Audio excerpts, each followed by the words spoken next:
hello world of YouTube. I think I've sort of solidified with a couple of videos that I've made and instances where I've praised certain records over others that I'm a Kendrick Lamar stan. I made the video going over his features list, my favorite features that he's ever done. I am working on a favorite tracks of his list. I put Section 80 above all of his other records on my Albums of the Decade list because I still think it's his best work, which is clearly the Stan pick. And I've reviewed his records here and there. I got a lot of love for Kendrick Lamar. And while this wasn't originally going to be the video I was going to do today, my inspiration sort of pulled me in other lanes. My brain's got a big rotation, like a hectic station. And I figured I would instead sit down and reflect on a record that I've yet to really talk about. While I filmed a TPAB review that never saw the light of day, I've vibed to Section 80 a lot and I've talked about it on lists. I've reviewed Good Kid, Mad City. I've yet to talk about what is easily his most divisive record he's ever pulled together. And it's a record that I still have a lot of love for, and I felt needed a reassessment since it's still the only thing he's dropped since, and it's 4 years since it's been out. I'm talking about his contemporary spin on his grand concepts that was Damn. I wish I was fed forgiveness, yeah. Soldier's DNA, born in... You know a video is going to be quality when it shifts from the intro to a nice-looking camera to a webcam, but my camera battery was dying and I didn't realize it before sitting down to film, and I really want to get this video out, but I'm kind of glad that I didn't work on the video that I was going to work on earlier today, and instead recorded a couple of tracks. But Kendrick Lamar's Damn. It's a record that, when it came out, it was met with a lot of mixed reception. It got a lot of critical praise, it won Kendrick a Pulitzer, but even in some facets of the critical scene, it was met with sort of relative disappointment, obviously coming off of the heels of TPAB, a record that a lot of people view as his best work, and was like praised as a 10 out of 10 from Fantano. It got all these high awards, and even to this day, Damn is still viewed as sort of frustratingly average. And what's funny is, when it came out, yeah, I was a little let down by it, but not as much. And it might have also been because when Humble came out, I tapered my expectations. I don't know. I like this record a lot. I gave it an 8 when it came out, and before I talk about sort of my reflections on it as years have gone on, I wanted to talk about my sort of hype for the record and my sort of reaction to the record when it first came out. Because like I said, even though I was a part of a music podcast, I was doing the listening log in written form, I haven't talked about Damn as a whole. And when it was coming out, obviously, because I'm a Kendrick Lamar stan, I was incredibly hyped. And I remember when Humble came out, because my coworkers knew I was a Kendrick stan, and they asked me where I sat with it. And even then, I was like, meh. It was a song that definitely had to grow on me. There are aspects of the song that I did like. I liked that the beat was sort of a fusion of modern trap and almost early 90s hip-hop. That piano line sounds so vintage in the best way possible. Mike Will made his production on the track is really, really good. And I like a lot of the lyrics on it. I like the syrup sandwiches line. I like the Grey Poupon that Ted talk. I also like Ass with stretch marks. But unlike every other Kendrick Lamar song, the chorus of this song, while fine, was a bit long. And to me, felt like Kendrick was trying too hard to lean into putting his lyrical nuance in a modern scope, which is interesting given Good Kid, Mad City had Backseat Freestyle, a song that was seemingly him trying to channel contemporary, or at least boastful rap in a way that was unlike himself. But when Damn actually came out, I was pleasantly surprised. You know, while my expectations were tapered because of Humble had already grown on me by the time that the record had dropped, and I was really excited for the project. While I think it's a bit all over the map as far as like melding that modern style with Kendrick in various ways, lyrically, the record is tied together so beautifully so. And while Kendrick Lamar seemingly is at his most bleak sounding vocally, you know, a lot of the lower key tracks see Kendrick in a drowsier state than he's ever been in before. You know, even a track like Element that sees him trying to sort of go in this pop vocal tip, he sounds a little reserved in it in a way that he had never really sounded before. And I felt like it was interesting to see him be so vulnerable. You know, when looking at interviews around this record's time, people, or Absol, I believe it was, said that he was trying to channel his K-Dot days, his like overly dedicated pre-Section 80 days. And I can see that in some of the performance, to be honest. You know, he's seemingly rapping in a different register at points on this record, like tracks like Feel and Pride and even Lust. He sounds so much more reserved, but it still has that lyrical twist that Kendrick had been tapping into for the last 3 records in his career.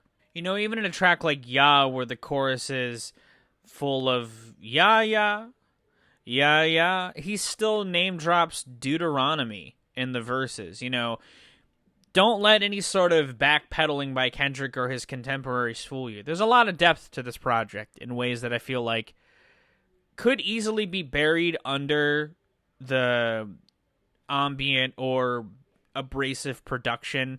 I feel like Kendrick more sort of thrives in it. You know, DNA, a track that is so fucking hard. The beat on that track slams so fucking well. He still finds ways to sort of reference themes that go throughout the record, like the Fox News clip about how rap isn't the way it used to be, talking about interviews on Ya, or, you know, the sample on Blood.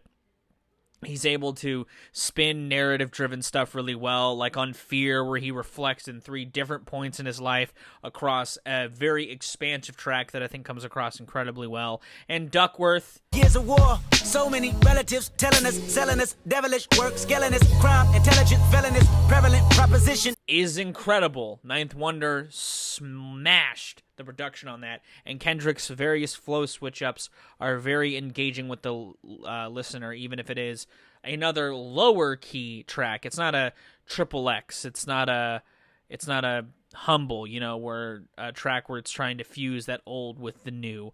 You know, it's not a chill love song like Love or Loyalty, you know. And that's the other thing. This record sonically has a lot going on, but that's because a lot of this record seems bred out of passion. You know, a lot of the expressions on this are very bold. You know, the titles are in all caps and all that sort of stuff. And I feel like it's meant to be a statement in and of itself. Even if Kendrick is, again, a lot more lower key on parts of this record, when he does light a fire under his ass, I feel like it comes across incredibly poignantly, like on Triple X. Or again, on DNA. And I really like that, similarly to Good Kid, Mad City, it doesn't feel like Kendrick was compromised when making a project that felt more in line with contemporary production. It's not a narrative-driven experience like any of his records before, but I appreciate that. I don't buy that this record needs to be played in reverse in order to fully understand it. I think that was Kendrick trying to sort of sweep around some of the critical meddling that was going on with the project. I think the record's fine in the original track listing that it's in, and given I have a whole show based around album sequencing, I feel like I have a foot in that court. But again, in reflection on this record, I think it's baffling to me that people still have this sort of... I enjoy Damn even less than the day when I originally reviewed it. Uneasiness with it as years have gone on, because I gave this record an 8 when it came out. I still stand by that. There's some tracks that I feel like could have been a little better. I think God is fine, but it's not as good as Duckworth. It's kind of wedged between 2 of the best tracks on the project as well, and kind of sits in this sort of alright track. I think Lust also takes a little too long to get started, and again, like I said, Humble's chorus is a bit too long. But by and large, Damn is still incredible. And I think that's interesting that with people having sat on it for 4 years now, people are still kind of in this frustrated realm with this project. I think that stems partially from the fact that this record is still trying to say a lot, but it's doing so with such a scattershot approach. One record that I feel like this kind of reminds me of in hindsight is The Fragile by Nine Inch Nails, a project that feels so scattered around that when trying to look at it with a fine-tooth comb, it feels very disjointed, but when pulling back and looking at the entire experience, it's honestly got a really nice cohesive follow through. And while this is of a similar ilk, but I feel like pulling back your gaze from this, unlike The Fragile, won't reveal this like big, beautiful piece. You'll see that it's still a Kendrick Lamar record. It's just put together a little more scatteredly, if that's even a real word. It's a record that could have fallen farther off, given Kendrick was losing his fervent love of jazz, but I feel like his embracing of modern production and flow style worked incredibly well in his favor, and similarly to Good Kid, Mad City, didn't see him compromising his messaging at all. And I feel like, honestly, the scattershot style almost lends itself to the overall feel of the project as a whole. The record, Damn, is supposed to feel passionate and bold and almost youthful in approach. So its scattershot style of, theming makes a lot of sense. It's still bookended with Blood and Duckworth that kind of bring the story back in on itself, but the elements and this overall themes that crop up across other tracks, like on the end of Fear, may not seem as clearly laid out, but that kind of lends itself to the overall feel of the project. The project itself also feels like it's wrought from a depressive state. It's wrought in a state of conflict. So it's almost fitting that the overall general critical consensus is as frustrated as Kendrick Lamar. And that may have been intent. I don't know Kendrick. I can't speak on his overall sequencing approach to this project, but I think it's interesting, especially when, again, looking back on it all these years later, it's one of those records that still kind of sits in this sort of weird curiosity with Kendrick fans. There's still people that enjoy it. Like I said, it got a fuck ton of praise when it came out. Again, Kendrick won a Pulitzer from this record, but I feel like it's one of those records that you should respin because I feel like it's worth it, And while Duckworth is a great song on it, it's not the only great song on it. You dig? I don't know what this is. I don't know what I'm doing with this. I just wanted to talk about Damn for a little bit because it's a record that I've been thinking about because I miss Kendrick Lamar and I miss when Kendrick Lamar was more prolific. And while I'm excited for what he has next, I'm hoping that this time that he's taken with it creates another interesting experience like Damn did. Because for all of its, frustrations that it may have given the critical masses, its rollout was an interesting release.